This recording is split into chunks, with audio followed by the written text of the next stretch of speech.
지난 우리 히브리서 본문은 예수님께서는 과연 어떤 분이신가를 말씀하였습니다. 특별히 3장 1절에서 6절을 보면 그 주제는 모세보다 크신 예수 그리스도입니다. 유대인들이 구약의 인물 가운데 가장 위대하다고 꼽는 모세와 그리스도를 대비시키면서 예수 그리스도가 더 크고 위대하다고 예수 그리스도의 우위를 말씀했습니다. 어떤 의미에서 예수 그리스도가 모세보다 더 크냐 하냐 하면 예수 그리스도야말로 하나님께로부터 우리에게 보내심을 받은 사도라고 말씀했습니다. 신약에 보면 제자들을 사도라고 부르고 있습니다. 왜냐하면 예수님께로부터 보냄을 받은 자들이기 때문입니다. 그리고 예수님은 바로 하나님으로부터 정권을 위임받은 사도십니다. 그래서 예수님은 온전한 사도시라고 히브리서 기자는 이야기하고 있습니다. 또한 예수 그리스도는 대제사장이라고 말씀하고 있습니다. 우리의 사도시며 대제사장이신 예수를 깊이 생각하라 3장 1절에서는 말씀하고 있습니다. 이스라엘 역사에 등장하는 대제사장은 참으로 많이 있습니다. 그리고 그 대제사장들의 소임은 중보자였습니다. 하나님을 대표하고 또 백성들을 대표하는 사람이 대제사장입니다. 그런데 예수 그리스도야말로 바로 완전한 중보자시라고 말씀하고 있습니다. 바로 예수 그리스도는 완전한 하나님이면서 동시에 완전한 사람이시기 때문입니다. 그래서 예수 그리스도께서 바로 하나님과 인간 사이에 완전한 중보자의 소임을 감당하실 수 있다. 그 점에서 바로 전무후무한 대제사장이라고 말씀하고 있습니다. 예수님께서는 세상적인 시선으로 볼 때는 초라한 목수의 모습으로 오셨습니다. 그렇지만 그러한 모습으로 오셨다 해도 모세와는 비교 자체가 불가능하다고 말씀하고 있습니다. 모세는 그 이스라엘 자손들에게 율법을 전하고 출애굽할 때 그들을 인도했던 지도자, 그러할지라도 예수님과는 비교 자체가 불가능하다고 말씀하고 있습니다. 예수님은 물골이 거지처럼 보일지라도 그분은 영원한 왕이십니다.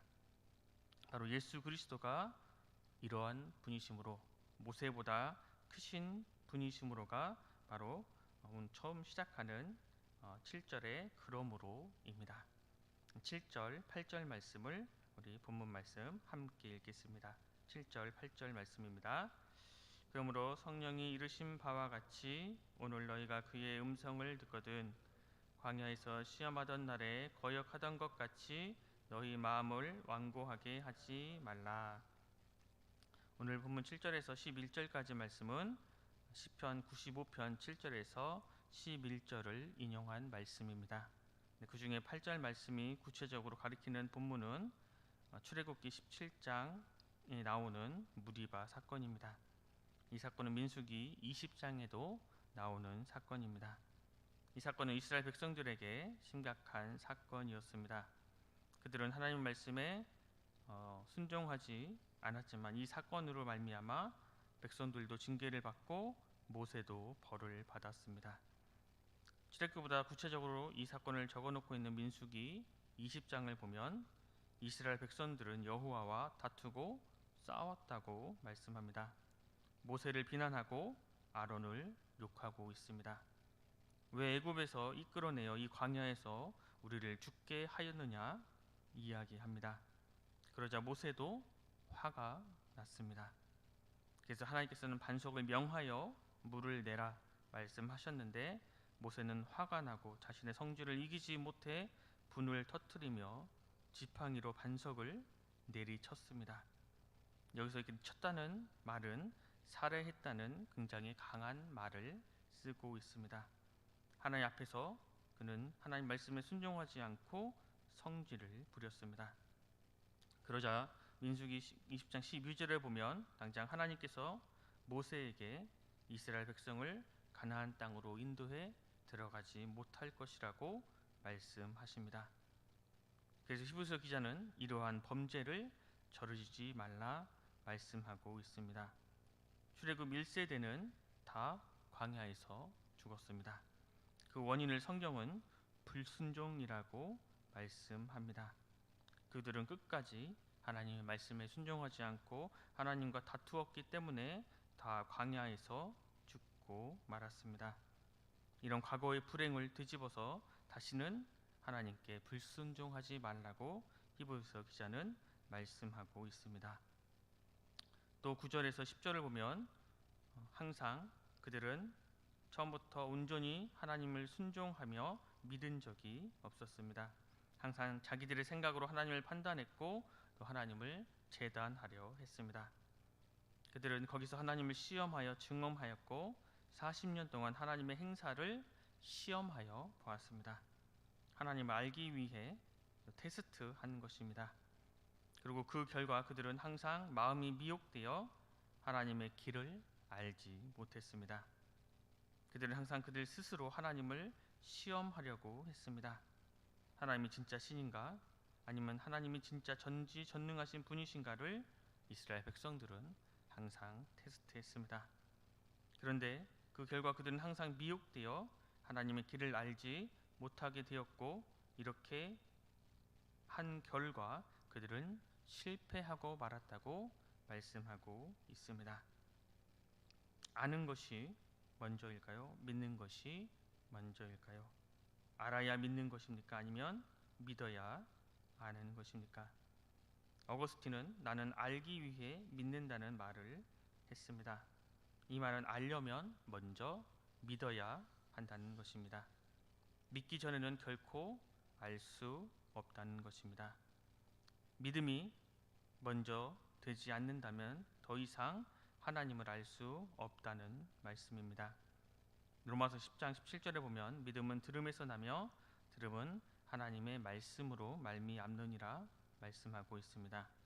그 믿음의 근거는 바로 하나님의 말씀입니다. 무엇을 믿습니까? 하나님의 말씀을 들음으로 믿게 됩니다. 내가 보았기 때문에, 내가 알기 때문에 믿는 것이 아니라 하나님께서 말씀을 통해 그렇게 하셨기에 우리는 그것을 믿는 것입니다. 하지만 이스라엘 백성들은 그렇게 하지 못했고 여호수아와 갈렙을 제외한 모든 1세대는 하나님이 약속하신 땅에 들어가지 못했습니다. 그래서 히브리서 기자는 12절에서 14절 말씀에 이렇게 권면하고 있습니다. 본문 말씀 12절, 13절 말씀을 함께 읽겠습니다. 12절, 13절 말씀입니다. 형제들아, 너희는 삼가 혹 너희 중에 누가 믿지 아니하는 악한 마음을 품고 살아계신 하나님에게서 떨어질까 조심할 것이요, 오직 오늘이라 일컫는 동안에 매일 피차 권면하여 너희 중에 누구든지 죄의 유혹으로 완고하게 되지 않도록 하라.